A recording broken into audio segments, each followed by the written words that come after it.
first of all, I just want to start talking about the poem that the film was based Hmm. on. I know Hmm. based on your director's statement, you obviously talk about how important that poem was to you, and sort of that's where the script and the movie and the idea came from. Can you just talk a little bit Hmm. about what the poem actually means to you, the poem Lucky Life? So I came upon it. There's a poet who I like named Lee, and he's a Chinese American poet based in Chicago. And one day I was reading his collection from this book called The Rose, and I was reading the intro, and Gerald Stern wrote the intro for that. And then later I read something about Lee talking about how Gerald Stern had mentored him at one point, and how he had carried this book called Lucky Life in his back pocket for like a year. So that just made me curious, and I found a copy at a local bookstore, and I started reading it, and it kind of became like that for me too, where I was just carrying the book with me for a long time. Um, I just distinctly remember the first time I read the poem Lucky Life, the title poem. Um, I I just couldn't sleep that night after reading it because it stayed with me and it was so profound, that I decided I'd like somehow to have this in a film. And around that time, I was also thinking of making this new film about four characters who go to a beach together. Oh, So it just seemed to work out, the fact that the poem itself is about going to the ocean. So I felt it could be incorporated into the film, and the film itself changed because of the poem. Because I decided I'd like to try to make the film um, something that is almost like a vehicle for the poem itself. mm-hmm. As far as what the poem means to me personally, I don't know. When I was reading um, Lucky Life for the first time, I guess it was a strange point in my life. It was 2 years into my marriage and also living in New York. Um, I think for some reason I was I was thinking about the issue of mortality a lot more, and I don't know. Somehow I feel like it's a phase that I'm moving out of now, but just the idea of mortality and death was weighing on me. And also, I did have a friend who was battling cancer, and he eventually passed away, maybe a few months after I think I read Lucky Life for the first time. So I guess it was just a perfect storm for me to read this poem and to read how life affirming it is, yet at the same time, uh, the poem is life affirming in a way that it does not hide away from struggle or tragedy, but it faces it head on and somehow um, finds the value of life in the context of death and tragedy and a feeling of, I don't know, a feeling of gloom. So I guess it's not a completely happy poem, but to me it was very positive, and I thought I'd like to make a film that's similar. So you mentioned that when you first read it, you were thinking a lot about death, and also you had a friend who was going through cancer at the time. Hmm. But from the first time you read it, was the poem life affirming and hopeful for you? You said you saw it as a positive thing. Yeah, I was greatly moved. I was greatly moved by it because,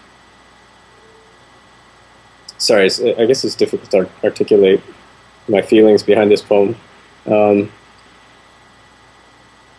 Somehow the words that he finds at the end, it's a type of prayer almost. I feel like he's saying,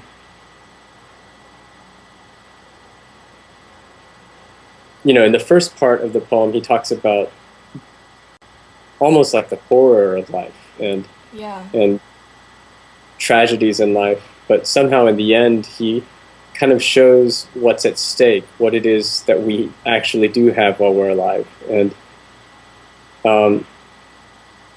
it's a strange poem to me because it's not as though he says it in a very blatant way, but when he just uses the repetition of lucky life, oh, Right. lucky, lucky life, you almost cling to this idea of, wow, this life is such a precious thing. So yeah, for me, that was very moving. And I thought that I think that can be a positive thing. You know?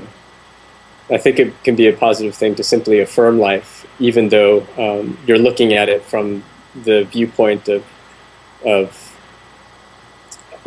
it seems like a pessimistic view of life, but Yeah. in fact, it's not. think- Somebody... Sorry, go ahead. Finish what Oh, you're saying. just, you know, a philosopher I like to read says that in the view of the negative, I mean, out of the negative, you can get the mirror image of the positive. So if you're looking at, you can understand how good something can be through understanding the worst of things, through very negative views or understandings of things. Yeah. I don't know if that makes sense. No, it totally does. I was gonna say it's the same. When I first read it, what struck me was both sort of how ambiguous the words "lucky life" can be interpreted as. I think, in a way, it could be interpreted as, you know, oh, lucky, lucky life, lucky for those who have it, or who get to live it, or in a way, it could also be interpreted as sort of something life-affirming and positive, like you said. And I feel like it's almost sort of, it depends on the reader, and it leaves so much space open for the reader to interpret it. And I really found it so lyrical, even the first time I read it, sort of just the sound of the words, if you read it out loud, there's sort of a quality of a chant almost towards the end. Yeah, you know, like, definitely. And it's sort of like you just have to keep saying it until you finish with that repetition. Right. And it feels like it could actually even go on. Like it's, you know, like he stops it there because you have to stop somewhere, but you could even keep on repeating it. Right. Yeah, there's a rhythmic quality in it. It kind of calls to mind the ocean itself, the tide continually coming in, I think. Yeah. And, you know, now going back to the poem, I read it once again just before we started talking. There was a lot of details in the poem in the beginning when they describe what they do at the beach that's actually reflected in the film. Was that because you said you had an idea of four friends at a beach before, by the time you read this poem, but did the details come after, or was it inspired by the poem, or was it sort of just come organically? Well, there are some specific details that came from the poem itself. I liked how he talks about the year of tragedy for the beach, for going to the beach. He remembers very distinct details. I think in another poem called God of Rain, God of Water, I believe, he says something like, clarity takes the place of the pain. And somehow in Lucky Life, he's remembering pulling onto the sand, digging around for the keys, walking up the steps, and then finding that the icebox is hot. And you know, I love these little details, so I definitely wanted to incorporate those into the film. And in general, just wanted to try to make a film that works the same way that memories do. These little moments that we might think are insignificant at the time, but then later they gain some significance simply because we continually remember them. You know, and for me, the characters getting on the ferry, or, you know, being on the ferry and seeing Jason looking out into the water, moments like that are meant to act like memory, where it really doesn't drive the story forward, but somehow I want it to have a presence that stays with you. Right. I feel like the narrative in this sense is the sense of memory. That was sort of the form of narrative that you wanted to use, right? Instead of like a traditional story, like a singular story. Because even sort of, I like the way how even the years ahead after their time at the beach was sort of interwoven into their memories of the beach. So the whole thing was sort of like a collective memory. Right, yeah, that's what I was hoping to